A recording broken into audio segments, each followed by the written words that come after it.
मैंने मेहनत किया था, मेरा 86 मार्क्स आया था, मैं पूरे बिहार में 1 नंबर आया। इस चीज़ को लेकर आप लोग कंफ्यूज भी ना रहे कि आपको ऑफलाइन एग्जाम होगा कि ऑनलाइन एग्जाम होगा। अरे हम फौजी बनने जा रहे हैं सभी, तो आप एक साइबर कैफे में जाओ, पर डे प्रैक्टिस लगाओ। या सभी को मैं प्रणाम और जय हिंद। दोस्तों, बीएसएफ ट्रेडमैन का तैयारी करने वक्त काफ़ी सारे ऐसे डाउट होते हैं जो आप सभी के पास मैं लेकर आया हूँ। दोस्तों, बीएसएफ का ही ट्रेडमैन के लिए वीडियो नहीं है। चाहे आप किसी भी पोस्ट की तैयारी करें या फिर किसी भी अदर गवर्नमेंट की जॉब की तैयारी करें, सभी में डाउट एक ही होता है। देखो, तैयारी करने वक्त सभी कॉमन बच्चों में 99% एक ही डाउट होता है, जो मैं आपको एक बता रहा हूँ। सबसे पहले क्वेश्चन क्या आता है कि मतलब एग्जाम की प्रिपरेशन कैसे करें ताकि हमारा रिजल्ट हो। दूसरा क्वेश्चन क्या आता है कि आपका मतलब मैथ में सभी को तो कॉमन यही होता है कि मैथ मेरा बहुत वीक है, मेरा नंबर कैसे आएगा। तीसरा बहुत इंपॉर्टेंट है, ध्यान से सुनिएगा, 90% स्कोर कैसे करें। हालांकि सभी लोग ये सोचता है कि रिजल्ट तो हो जाएगा, लेकिन इसमें मतलब अच्छा स्कोर कैसे करें। चौथा क्वेश्चन क्या आता है कि आपको प्रैक्टिस सेट कौन सा लगाना है, यानी सभी के मन में ये होता है कि हमें प्रैक्टिस सेट कौन सा लगाना है। तो फिफ्थ नंबर क्वेश्चन ये आता है कि आपका एग्जाम जो है ऑफलाइन होगा या ऑनलाइन होगा। तो सभी को लेकर मतलब डाउट क्लियर करने वाला हूँ, ठीक है, ध्यान से सुनिएगा। फर्स्ट ऑफ ऑल जो क्वेश्चन था कि आपका रिजल्ट बीएसएफ ट्रेडमैन में कैसे होगा। दोस्तों देखो, जो आपके हाथ में नहीं है ना, बीएसएफ ट्रेडमैन का रिजल्ट होना या ना होना ये आपके हाथ में नहीं है। लेकिन हाँ, हमारे हाथ में क्या है कि हमें अपना प्रैक्टिस सेट कंप्लीट करना है और अपना सिलेबस कंप्लीट करना है। जैसे प्रैक्टिस सेट मैंने कंप्लीट क्यों कहा, क्योंकि देखो प्रैक्टिस सेट आप बहुत सारे लेके आ जाते हो लेकिन आप कंप्लीट नहीं कर पाते हो। लेकिन प्रैक्टिस सेट से पहले आपको सिलेबस कंप्लीट करना होता है, जिसमें अगर आपका मैथ है, रीजनिंग है, हिंदी है, जीके है, जो भी आपका सिलेबस है पहले 1 बाई 1 सीक्वेंस वाइज से कंप्लीट करें, ताकि आपका प्रैक्टिस सेट के वक्त जो क्वेश्चन मतलब आ रहा है वो आपको सॉल्व करने में ईजी है। ठीक है, अगर आप सिलेबस नहीं पढ़ेंगे तो प्रैक्टिस सेट चाहे आप कितना भी अच्छा पढ़ लो, आपका क्वेश्चन नहीं बनेगा और साथ में आपका नंबर इंक्रीज नहीं होगा। फिर आप रिट्रैक्ट हो गए, फिर थोड़ा सा माइंड डिस्टर्ब होगा कि आपका नंबर नहीं आया, रिजल्ट कैसे होगा। दोस्तों, आई होप मेरी बात को आप लोग समझ रहे होंगे कि सबसे पहले आपको क्या करना है कि सिलेबस कंप्लीट करना है और उसके बाद प्रैक्टिस सेट लगाना है। फिर आप ये ना सोचें कि आपका रिजल्ट होगा कि नहीं होगा, ये आपके हाथ में नहीं है। दूसरा क्वेश्चन क्या है कि आपका मैथ कमजोर है। चाहे आप एग्जाम जो भी देते हैं, आपको लगता है कि मैथ काफ़ी कमजोर है, आपका मैथ की वजह से रिजल्ट टूट जाएगा। तो दोस्तों देखो, मैथ इतना इजी नहीं है और मैथ को इतना सरल कहना सही नहीं होगा। ठीक है, तो मैं आपसे यही कहना चाहूँगा कि मैथ हार्ड है, बस अपने जगह है, लेकिन आप भी कोई कम नहीं हो। अगर आप मैथ पढ़ना चाहते हो तो आज ही आप मेरी बात को ध्यान से सुनो कि कम से कम आधा के यानी 50-60 रुपए की एक कॉपी लेके आओ, ठीक है, 4 से 5 पेन लेके आओ। चाहे आप दुनिया के किसी भी टीचर से पढ़ लो, अगर आप पढ़ने के बाद अगर आप क्वेश्चन नहीं समझ पा रहे हो या कर भी पा रहे हो तो कुछ टाइम के वक्त नहीं कर पाओगे। ये मेरा चैलेंज है। क्यों? क्योंकि टीचर आपको पढ़ा देगा 1 टाइम, ठीक है, सेकंड टाइम अब आपको पढ़ना होगा तो आप नहीं पढ़ पाओगे। क्यों नहीं पढ़ पाओगे? क्योंकि इंसान की फितरत क्या होती है कि एक कान से सुनना, दूसरे कान से निकाल देना। तो इसके लिए हमें क्या करना पड़ेगा, देखो, अगर आप एक चीज़ सुन रहे हो तो सेकंड टाइम उसको आपको रिवाइज करना होगा। अगर रिवाइज कर रहे हो तो रिवाइज प्रैक्टिस करना होगा, तब जाके आपको मैथ मतलब समझ में आएगा। चाहे आप मैथ ही क्यों ना पढ़े या फिर जीके ही क्यों ना पढ़े, अगर आप रिवीजन नहीं करेंगे, उसको नहीं लिखेंगे तो आपको समझ में नहीं आएगा, याद नहीं होगा। तो आपको आज ही क्या करना है कि मैथ आप किसी भी टीचर से पढ़ते हो, किसी भी बुक से पढ़ते हो, तो साथ में आपको एक कॉपी लेना है, एक पेन लेना है। और याद रहे, जिस दिन आपने 5 पेन खत्म कर दिया, 5 एक ही कॉपी यानी 50-60 की कॉपी को लेकर आपने एक बुक को पढ़ लिया अच्छे से अपनी बुक में, तो आप 100% आपको, मुझे उम्मीद है कि 60-70% मैथ सॉल्व करना स्टार्ट कर दोगे। अगर बीएसएफ ट्रेडमैन में 25 मैथ पूछ रहा है तो अगर 20 मैथ भी बनाते हो तो बहुत अच्छा स्कोर है ना। अगर मेरे जैसा आप पढ़ोगे, 7-8 महीने बुक पढ़ा, क्योंकि मुझे सीजल का एग्जाम की तैयारी करना था, तो मैंने तो 25 किया था, जैसा कि आप सभी जानते ही हैं। और मैंने बता भी रखा है कि मेरा 86% नंबर था, ऑल ओवर रैंक मेरा 6 था और अपने क्लास से 1 नंबर आया था बिहार में। हालांकि मेरा जॉब नहीं हुआ मेडिकल हॉस्पिटल में। हालांकि इस टॉपिक को मैं इसमें नहीं डिफाइन करना चाहता हूँ। अब आते हैं तीसरे क्वेश्चन पे कि आपको 90% स्कोर कैसे करना है। दोस्तों, 90% स्कोर क्या करना है, आपको 95% स्कोर कर सकते हो आप, लेकिन ये कैसे होगा, इसका तरीका क्या है। फर्स्ट ऑफ ऑल आपका सिलेबस कंप्लीट होना चाहिए। सेकेंड ऑफ ऑल आपको सिलेबस के अकॉर्डिंग आपको प्रैक्टिस सेट लगाना होगा। मीन्स सिलेबस के अकॉर्डिंग तो ठीक है, लेकिन उसके साथ साथ आप जिस चीज़ की प्रिपरेशन कर रहे हो उसका प्रैक्टिस सेट लगाना होगा। उसमें भी एक बात ध्यान देना है कि आप जिस पोस्ट की प्रिपरेशन कर रहे हो, जैसे बीएसएफ ट्रेडमैन की कर रहे हो, तो आपको बीएसएफ ट्रेडमैन का ही प्रैक्टिस सेट लगाना है। उसका बहुत सारे पब्लिकेशन है, जैसे किरण पब्लिकेशन, प्लेटफॉर्म पब्लिकेशन है, स्पार्क है, यूनिक है, अरिहंत है, हिंद है, बहुत सारे पब्लिकेशन हैं, लेकिन पब्लिकेशन के बारे में मैं डिटेल से अलग से वीडियो बना दूंगा कि आपको किसी भी पोस्ट के लिए कौन सा प्रैक्टिस सेट किस पब्लिकेशन से लेना है, वो एक अलग टॉपिक्स है। लेकिन इसमें मैं आपको क्लियर करूँगा कि कौन सा अच्छा प्रैक्टिस सेट है, वो आपको सिलेबस के अकॉर्डिंग, साथ में आपका BSF ग्रेजुएट के अकॉर्डिंग, वो अलग बात है। ये जो बात है आपका कि आपको 90% स्कोर कैसे करना है, तो इस पर सुनिए। सबसे पहले आपको सिलेबस कंप्लीट करना है, साथ में आपको जिस एग्जाम की प्रिपरेशन कर रहे हैं उससे रिलेटिव आपको प्रैक्टिस सेट लगाना है। ठीक है, कंटिन्यू। अगर आप लोग सिलेबस कंप्लीट कर भी लेते हैं ना, तो आपके एग्जाम में जाकर जो क्वेश्चन आपको आता भी है ना, फिर भी आप सॉल्व करके नहीं आ पाओगे। ठीक है, क्यों नहीं आओगे, इसका रीजन सुनिए। अगर आपको समय ना दिया जाता, आपको कहा दिया जाता कि 100 क्वेश्चन आपको अनलिमिटेड समय में सॉल्व करना है, तो आप तो सॉल्व करके आते, लेकिन एग्जाम में ऐसा होता है क्या, आपको पता ही होगा। आपको तो यहाँ पे 90% स्कोर करना है, सारे क्वेश्चन को सॉल्व करना है, लेकिन क्या किस सिचुएशन में सॉल्व करना है, समय के अकॉर्डिंग सॉल्व करना है। तो आपको ये भी बात ध्यान देना होगा कि अगर आप सिलेबस कंप्लीट कर लिए हैं तो आपको प्रैक्टिस सेट समय के अकॉर्डिंग ही सॉल्व करना है, यानी 90 मिनट में ही सॉल्व करना है। ठीक है, तो इस बात को आपको ध्यान रखना होगा। आगे बात समझ में।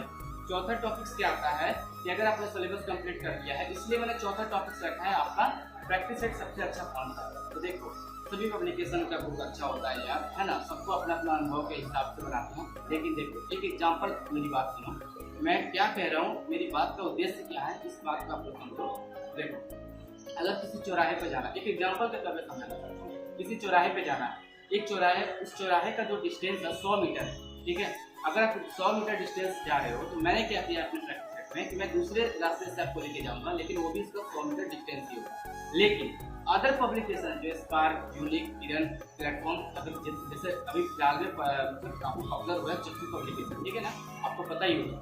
तो इन सारे प्रैक्टिस सेट में क्या खासियत है, सुनो कि अगर एग्जाम में आपको 100 मीटर का डिस्टेंस तय करना है, तो इन सारे पब्लिकेशनों में आपको 500 मीटर का डिस्टेंस तय करना हो। और उन सारे पब्लिकेशनों को क्या कहना है कि 500 मीटर आप तय करते हो, तो 100 मीटर आपके लिए बच्चा है, छोटा है, एकदम इजी वे होगा। लेकिन मेरी बात सुनो, मैंने अपने प्रैक्टिस सेट में क्या किया है कि 100 मीटर अगर एग्जाम में तय करना है, तो 100 मीटर एग्जाम के बाद मेरे प्रैक्टिस सेट में भी आपको 100 मीटर का डिस्टेंस तय करना होगा उस चौराहे पर जाने के लिए। लेकिन यहाँ पे जो मतलब एग्जाम में जितनी कठिनाइयाँ आपको फेस करना होता है, जितना समय मिलता है, जिस लेवल का प्रश्न मिलता है, मैं उतना ही लेवल का क्वेश्चन अपने प्रैक्टिस सेट में डाला हूँ, और उतना ही कठिनाइयाँ डाला हूँ जो आपको एग्जाम में फेस करना। एक बात बताता हूँ, अगर एक पत्थर पे लगातार प्रैक्टिस आप कर रहे हो उसे फोड़ने का, है ना, तो कभी ना कभी वो फूटेगा ही फूटेगा। ठीक है, और वही प्रैक्टिस आपको ट्रेनिंग में भी मिलेगा, वही प्रैक्टिस आपको एग्जाम में भी मिलेगी। लेकिन अगर उसी पत्थर को आप बड़े से हैमर से लेकर फोड़ दोगे तो फूटेगा। लेकिन आपको ये नहीं सोचना कि बड़े हैमर से फोड़ दें, यानी अदर पब्लिकेशन को बड़े बड़े क्वेश्चन सॉल्व करें तो छोटे एग्जाम में आपको एकदम घुमादार सॉल्व कर दोगे। एक बात हमेशा याद रखना, सिर्फ मैथ पढ़ लेने से आपका रिजल्ट नहीं होता, सिर्फ रीजनिंग पढ़ लेने से आपका रिजल्ट नहीं होता, सिर्फ हिंदी पढ़ लेने से रिजल्ट नहीं होता, सारे सिलेबस को एवरेज डे पढ़ना होगा। सारी बात समझ में। ठीक है, चौथा हो गया। पांचवा जो टॉपिक्स मैंने लिया था कि काफ़ी सारे ऐसे बच्चे हैं जो ये सोचते हैं कि मतलब एग्जाम जो है आपका ऑफलाइन होगा या ऑनलाइन होगा, है ना।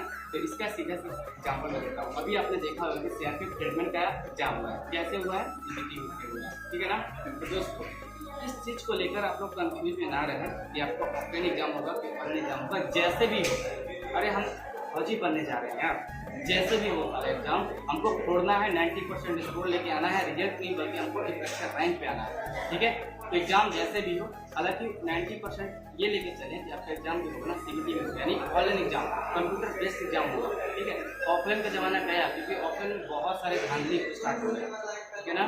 ऑफलाइन में क्या हो रहा है कि क्वेश्चन पहले ही आउट हो जा रहा है, बड़े बड़े ऑफिसर, बड़े बड़े टीचर जिस स्कूल में पढ़ रहा है उस स्कूल से डायरेक्ट क्वेश्चन लीक हो जा रहा है, ये सब को लेकर काफ़ी हंगामा फैल रहा है। तो आप लोग इस बात को ध्यान रखें कि CBT एग्जाम होना चाहिए। अगर आपसे कोई पूछे तो इस उम्मीद से मतलब तैयारी करो, है ना। और एक हो सके तो आप एक साइबर कैफे में जाओ, पर डे प्रैक्टिस लगाओ, या फिर कंप्यूटर लैपटॉप जैसे भी लगाना है, लेकिन CBT एग्जाम को ही लेकर माइंड में चलना है। आप अभी से फिक्स कर लो कि आपका एग्जाम ऑनलाइन होगा और ऑनलाइन आपको तैयारी करनी है। सारी बात समझ में, ठीक है।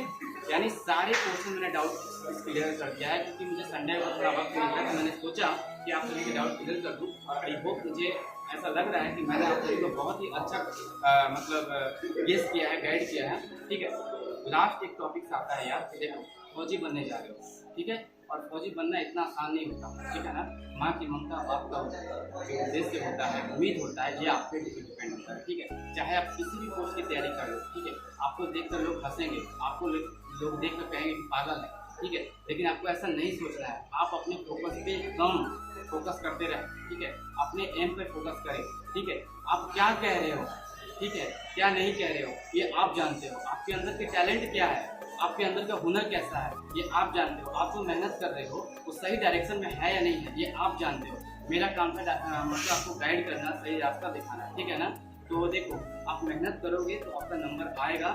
देखो, मैंने मेहनत किया था, मेरा 86 मार्क्स आया था। मैं पूरे बिहार में 1 नंबर रैंक था, ऑल ओवर रैंक मेरा 1 था, ठीक है। लेकिन मेरा किस्मत मेरा साथ नहीं दिया। लेकिन मैं अगर ये ऐसा कहता रहा हूँ कि मेरा किस्मत साथ नहीं दिया, मेरा रिजल्ट नहीं होगा, मेरा जॉब नहीं होगा, तो ये कहना गलत है, ठीक है। मैं मेडिकल अनफिट हूँ, इस वजह से मैं उस जगह पे नहीं हूँ। आई होप मुझे ऐसा लग रहा है कि मैं सब इंस्पेक्टर से मतलब 3 मार्क्स से छटा, ठीक है। तो मुझे उम्मीद है ना कहीं कि मैं कहीं ना कहीं सेटल हो जाऊँगा, ठीक है। अभी मेरी आर्थिक स्थिति मतलब खराब है, तब मैं यहाँ पे आया हूँ। अभी जो बैकग्राउंड आप लोग देख रहे हो, मेरे घर का बैकग्राउंड नहीं है, मेरा स्टूडियो का बैकग्राउंड नहीं है। ये क्यों नहीं है? क्योंकि मैं कहीं आ चुका हूँ, ठीक है। और मैं इसके बारे में डिटेल्स बताऊंगा कि मैं अभी कहाँ आया हूँ और मैं क्या कर रहा हूँ, ठीक है। तो देखो, दुनिया में हमेशा प्रॉब्लम आएंगी, ठीक है। हमेशा आपको कुछ ना कुछ प्रॉब्लम को फेस करना पड़ेगा, लेकिन आपको रुकना नहीं है, ठीक है। अगर जो लोग प्रैक्टिस लेना चाहते हैं मेरा, ठीक है ना, तो जैसे कि आप भी देख पा रहे हैं, ये प्रैक्टिस सेट आपको मतलब जेके पब्लिकेशन के नाम से मिल रहा है। 49 का इसका प्राइस है। 5 प्रैक्टिस सेट मिलेगा, 25 math, 25 reasoning, 25 Hindi, 25 GK and GS, साथ में करंट अफेयर्स, और साथ में मैं अपना गाइड भी कर रहा हूँ, तो अलग है, ठीक है। अब आती है इसमें बात की 5 प्रैक्टिस सेट क्या 49 में ज़्यादा महंगा पड़ रहा है। दोस्तों, 5 प्रैक्टिस सेट इसमें मैंने लिख दिया है, लेकिन आपको 7 से 8 प्रैक्टिस सेट दूंगा, साथ में गाइड कर रहा हूँ, इंपॉर्टेंट टॉपिक्स बता रहा हूँ, ये सब आपके साथ में है, ठीक है। और एक और खास बात बता दे रहा हूँ कि जो लोग मेरे से जुड़ गए हैं ना, और जो लोग नहीं जुड़े हैं, वो लोग नीचे डिस्क्रिप्शन में मैं लिंक दे दे रहा हूँ, टेलीग्राम का है, ठीक है। उस पर क्या होगा कि शाम रात को 8 बजे से लेकर 9 बजे तक, यानी 1 घंटा पर डे आपको प्रैक्टिस में क्वेश्चन देने वाला हूँ। और साथ में जिसका डाउट क्वेश्चन होगा ना, वो ग्रुप पर डालना, जिससे अगर नहीं बनता है मैं सॉल्व करूँगा, चाहे वो टॉपिक्स जो भी हो, मतलब मैथ का चाहे जो भी टॉपिक्स हो। अरे ऐसा नहीं करना है कि आपको मैथ का जो क्वेश्चन देना है सीजीएल को देना है, ऐसा नहीं करना है। आपको ट्रेडमेंट का ही क्वेश्चन डालना है, उससे लेवल का ही क्वेश्चन डालना है। अगर ट्रेडमेंट की तैयारी कर रहे हो तो जीडी का क्वेश्चन पढ़ सकते हो, उससे हाई लेवल के क्वेश्चन नहीं पढ़ना, ठीक है। इससे क्या होगा, माइंड डिस्टर्ब होता है। दोस्तों, अगर जिनको जुड़ना है इस प्रैक्टिस सेट से, तो 7091021954 जो नंबर दिख रहा है, इस पर आपको पेमेंट करना है। पेमेंट करने के बाद इसका स्क्रीनशॉट व्हाट्सएप पे मतलब सेंड कर देना है, कॉल नहीं करना है इस नंबर पर, ठीक है। मैं डिस्टर्ब हो जाता हूँ। उसके बाद अगर आपके पास पैसे नहीं है, आप नहीं जुड़ पा रहे हो, तो इस ग्रुप में जुड़ जाओ, नीचे डिस्क्रिप्शन में लिंक दे दे रहा हूँ। आज ही मैं चैनल क्रिएट करूँ, ये वीडियो अपलोड होगा, डायरेक्ट मैं लिंक दूंगा, उस ग्रुप से आपको जुड़ जाना है, ठीक है। यही आपको इन्फॉर्मेशन दे रहा था संडे स्पेशल के लिए। धन्यवाद, मिलते हैं आपके वीडियो में। चलो।